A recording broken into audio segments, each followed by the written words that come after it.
नमस्कार, आप सभी लोगों का स्वागत है हमारे आज के खास प्रोग्राम में। प्रिय साथियों, आज का ये वीडियो बहुत ही सीरियस है क्योंकि इस वीडियो में हम चर्चा करने वाले हैं काला जादू यानी ब्लैक मैजिक के बारे में। एक ऐसी विद्या जो इंसान को अपने बस में जिससे किया जा सकता है, और यदि इसका गलत इस्तेमाल हो जाए तो ये किसी की जान भी ले सकती है, किसी के परिवार को बर्बाद भी कर सकती है। इस विद्या का जिक्र इंद्रजाल नामक पुस्तक में किया गया है। इंद्रजाल मतलब देवताओं के राजा इंद्र का मायावी जाल। यही सेम विद्या काले जादू में भी होती है। काले जादू यानी एक संज्ञा है काला जादू।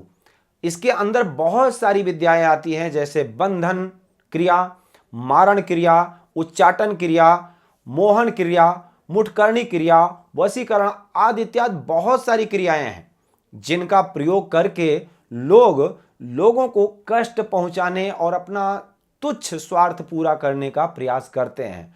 अब आप लोगों में से बहुत सारे लोगों को इन पर यकीन नहीं होगा। कहते हैं ना, ये अंधविश्वास है, मैं नहीं मानता। क्या ये लोअर क्लास या मिडिल क्लास लोगों में ही होती है या इंडिया में ही ये किया जाता है? ऐसा नहीं है। रजनीश ओशो ने भी अपने बायोग्राफी में इसका जिक्र किया है और इसके बारे में बहुत अच्छे से जाना भी है। बड़े बड़े लोगों का, अच्छे लोगों का, नेता मंत्री का भी कॉल भी आता है और वो लोग, आपको ये नहीं पता कि वो लोग प्रोटेक्ट कैसे करते हैं। आपको ये पता है कि वो नहीं मानते हैं, लेकिन कौन क्या मानता है क्या नहीं मानता ये आपको कैसे पता? सब लोग मानते भी हैं और प्रोटेक्ट भी करते हैं। वो अपना प्रोटेक्ट करते हैं, अपनी रक्षा करते हैं, अपने परिवार की रक्षा भी करवाते हैं। अब बड़ी बात यह है कि हमको वो चीज़ तब तक नहीं हम विश्वास करते हैं जब तक हम भुक्तभोगी नहीं हो जाते हैं। एक अच्छा खासा बिजनेस, एक अच्छा खासा टैलेंटेड इंसान जो कि बुलंदी की शिखर पर है, एकाएक उसका बिजनेस ठप हो जाता है, एकाएक परेशानियां आना शुरू हो जाती हैं, बर्बादी के रास्ते पर चलने लगता है। ऐसा क्यों होता है? एक बच्चे का अच्छा खासा फोकस होता है पढ़ाई पर, अपनी ग्रोथ पर जा रहा होता है, अचानक से उसका माइंड डाइवर्ट हो जाता है, भ्रमित हो जाता है, डिस्टर्ब हो जाता है, गलत संगति में पड़ जाता है। ऐसा क्यों होता है? एक अच्छा खासा हंसता खेलता वैवाहिक जीवन, जिसकी लोग दाद दिया करते थे, तारीफ किया करते थे कि बहुत अच्छी जोड़ी है, बहुत अच्छी ट्यूनिंग मिलती है दोनों की, बहुत अच्छा कपल है, और वो आज तलाक की कगार पर है। मतलब एक दूसरे से नफरत सी हो रही है, डिवोर्स लेना चाहते हैं। ऐसा क्यों होता है? इन सब का कारण कहीं ना कहीं है। आपको मैं एक बात बताऊं, आपने नोट किया होगा, अपनी खुद की नजर लगती है, अपनों की ही नजर लगती है, और ये सब प्रयोग अपने ही करते हैं, क्योंकि इन प्रयोगों को करने में आपके ऑरा से जुड़ी हुई कुछ चीजें चाहिए होती हैं, जैसे कि आपका बाल हो गया, नाखून हो गया, और आपके पहने हुए वस्त्र हो गए। कोई भी ऐसा चीज, आपकी चप्पल, अगर बाई चांस कहीं आप गए हैं, आपकी चप्पल पलट गई तो उसको तुरंत लोग उसके बराबर का आटा निकाल करके उसका भी प्रयोग कर सकते हैं। तो आपके ऑरा से जुड़ी हुई चीज उन्हीं व्यक्ति को मिलती है ना जो आपके अपने होंगे।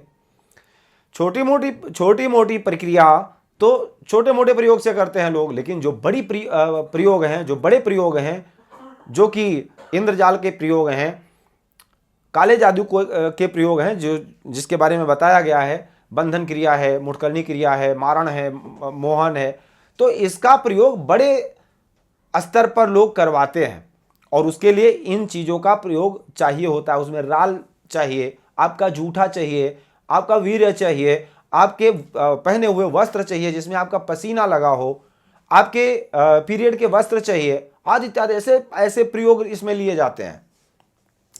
तो इस प्रयोग से ये बहुत सारी, अब जैसे सारी विद्याएं हैं, इसमें बंधन क्रिया का काम है बांध देना। मतलब अच्छा खासा व्यक्ति है, टैलेंटेड है, लेकिन शादी नहीं हो पा रही है, अच्छी खासी हस्बैंड वाइफ हैं, लेकिन संतान नहीं हो पा रही है, पेट बंधा हुआ है, डॉक्टर बोल रहे हैं कोई प्रॉब्लम नहीं है, सब कुछ ठीक है।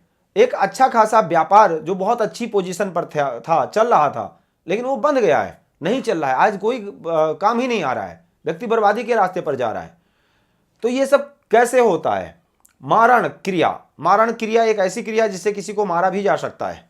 आपने टीवी में देखा होगा एक एक गुड़िया को सुई चुभोया जाता है, मूवी में देखा होगा ना, किसी को मारण करने के लिए।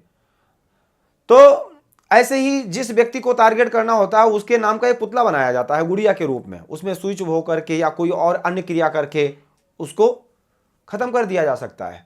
तो इस प्रकार से फिर आती है मुठकरणी क्रिया, जो किसी को भी बस में किया जा सकता है, जिसको वशीकरण प्रयोग कहते हैं। उच्चाटन क्रिया किसी को किसी से अलग करने के लिए किया जाता है। मान लीजिए कोई व्यक्ति किसी के जाल में फंस गया है या प्रेम में फंस गया, तो उससे उसको हटाना है, तो उसको कहते हैं मन को उच्चाटित कर देना। बच्चे का फोकस पढ़ाई में है, उसके पढ़ाई से फोकस को हटाना है, तो उसको कहते हैं उच्चाटन क्रिया। यह क्रिया भी व्यक्ति के अच्छे खासे एक टैलेंटेड व्यक्ति को बेकार कर देती है, भ्रमित कर देती है, गलत डिसीजन लेता है, फिर वो पतन की तरफ चला जाता है। अब ऐसी क्रियाओं को करता कौन है? तो पहले नंबर पर मैं आपको बता दूं, इंस्टाग्राम, यूट्यूब, फेसबुक पर ऐसी क्रिया करने वाले आपको नहीं मिलेंगे। ये लोग सिर्फ अगर कोई व्यक्ति कहता है कि नहीं मैं आपका वशीकरण कर दूंगा, आपका ये कर दूंगा, वो कर दूंगा, वो 40 दिन में आएगी, आपके बाहों में खेलेगी, ये सब ढकोसला है। ये आपकी इच्छा, आपके डिजायर को टारगेट करके केवल आपको ठगेंगे। ऐसे लोग ऐसा नहीं है कि नहीं होते हैं, मिलना मुश्किल है, ढूंढने पर भगवान भी मिल जाते हैं। हमको आपको जल्दी मिलते नहीं हैं। और ये लोग देखो, कोई भी व्यक्ति जो काम का होगा वो आपको नहीं ढूंढेगा, आप उसको ढूंढोगे। तो इंस्टा, फेसबुक आदि इत्यादि पर ये लोग जल्दी नहीं मिलेंगे। और जो मिल रहे हैं 2, 4, 10,000, 5,000 में करने वाले, वो फेक हैं, उनसे बचने का प्रयास कीजिए। दूसरे नंबर पर होते हैं ऐसे लोग, कलकत्ता में होते हैं, बंगाल के कुछ एरिया में होते हैं, और दूसरे नंबर पर हिमाचल के कुछ गांवों में होते हैं, और कई ऐसे स्थान हैं जहां पर होते हैं और करते भी हैं, और वहां पर खुद जाकर के क्रिया को करवाया जाता है। तो अपना अपना बंधन कटवाया भी जाता है लोग दूसरों के लिए। और करता कौन है? ये आपके आसपास के ही लोग करते हैं। आपके ऊपर ऐसा प्रयोग कौन करवाता है? आपके आसपास के लोग, जो आपकी तरक्की से जलते हैं, जिनसे नहीं देखा जा रहा है कि आप खूब कामयाब हो रहे हैं, आपका बच्चा आगे जा रहा है, उनसे नहीं देखा जा रहा है, नहीं बर्दाश्त हो रहा है, वही लोग गंदी क्रियाएं प्रयोग करवाते हैं। तो इनसे बचने के लिए सबसे पहले नंबर पर मैं आपको कुछ उपाय भी बताऊंगा, जिसको आप अपने से भी कर सकते हैं। और अगर आपको लगता है कि कुछ बड़ा प्रयोग किया गया है, कुछ ज़्यादा परेशानी है, अच्छा परेशानी को पहचानेंगे कैसे? अगर आपका बच्चा अचानक डर जाता है सपने में, आए दिन रोज गलत गलत सपने देखता है, डर जाता है, रोने लगता है, चिल्ला चिल्ला करके चौंक जाता है, डरावने सपने आते हैं, आपको डरावने सपने आते हैं, 1-2 बार तो नॉर्मल है, लेकिन बार बार अगर आ रहा है तो समथिंग रॉन्ग। अगर आपको घर में, ऑफिस में, जहां जाते हैं बार बार बदबू आती है, तो समझ जाइए कहीं ना कहीं कुछ गड़बड़ है। बिना और बदबू आने का कोई कारण भी पता नहीं लगता है। अगर आपके ऑफिस में, घर में बाल टूटे हुए बाल बहुत मिलते हैं, तो समझ जाइए समथिंग, कुछ ना कुछ गड़बड़ है। रात को अचानक आप चौंक करके उठ जाते हैं, डरावने सपने आ जाते हैं, या आप कहीं भी जा रहे होते, पीछे से कुछ आवाज आती है, आपके नाम से आवाज आती है, आप देखते हैं तो कोई नहीं, रात को कोई आवाज देता है ऐसे। और अचानक, अब देखिए, बहुत बुलंदी से अचानक जीरो पर आने लगना, बच्चे का फोकस हट जाना पढ़ाई से।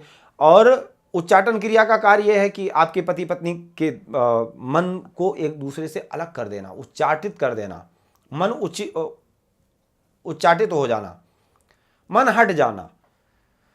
तो अलग अलग क्रियाएं अलग अलग कार्य करती हैं। बंधन क्रिया का काम है आपके शादी विवाह व्यापार को बांध देना, उच्चाटन का काम है पति पत्नी को अलग कर देना, या पढ़ाई से बच्चे को अलग कर देना, या बच्चे के टारगेट को अलग कर देना अगर किसी फोकस पर जा रहा है। मारण का काम है किसी को मार देना। अब मारण क्रिया का काम यह है कि आपके पुतले को बना करके उसमें कोई एक गुड़िया जैसे बनाएंगे पुतला, वो आपके स्वरूप का बना करके उसमें सुई चुभो करके कोई अन्य क्रिया करके किसी को भी मारने का प्रयास करते हैं।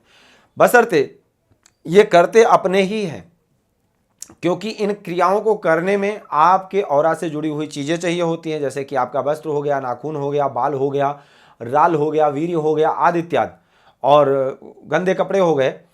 तो ये करने वाला कोई आपके आसपास का आपका रिश्तेदार, आपका मित्र, आपका रिश्तेदार, आपका पड़ोसी, आदि इत्यादि कोई भी हो सकता है।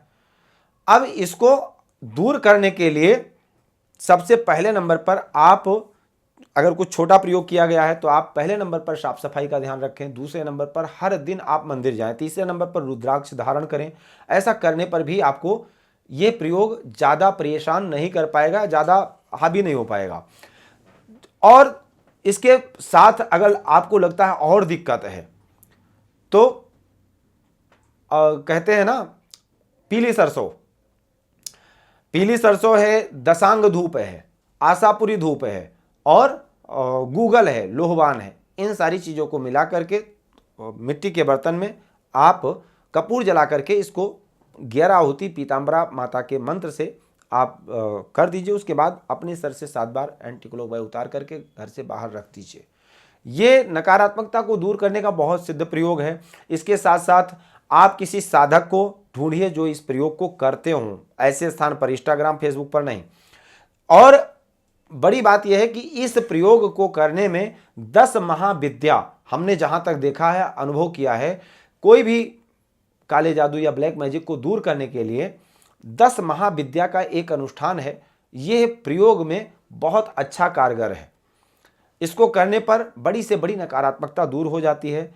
आपके लोकल पंडित जी नहीं कर पाएंगे, इसके लिए कुछ विशेष विद्वान होते हैं, क्योंकि ये महाविद्या का अनुष्ठान है, देवी का अनुष्ठान है। ये भी अपने आप में, क्योंकि अब ब्लैक मैजिक जैसी क्रिया को अगर काट सकता है तो अपने आप में बड़ा अनुष्ठान है। इसके भी साधक अलग होते हैं, लेकिन ये जो करते हैं या काटते हैं उसके साधक अलग होते हैं, जो कि बंगाल में, हिमालय में मिलेंगे आपको।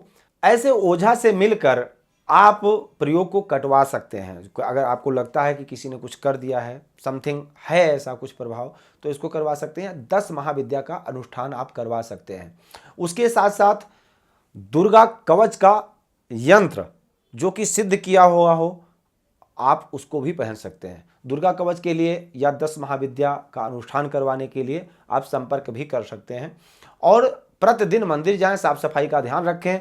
विशेष करके शाम के समय सरसों के तेल का घर से बाहर एक दीपक जरूर जलाएं। और ये जो आपको गूगल, लोहवान, आशापुरी धूप का हवन बताया है, इसको जरूर करें। आज के लिए सिर्फ इतना ही। धन्यवाद।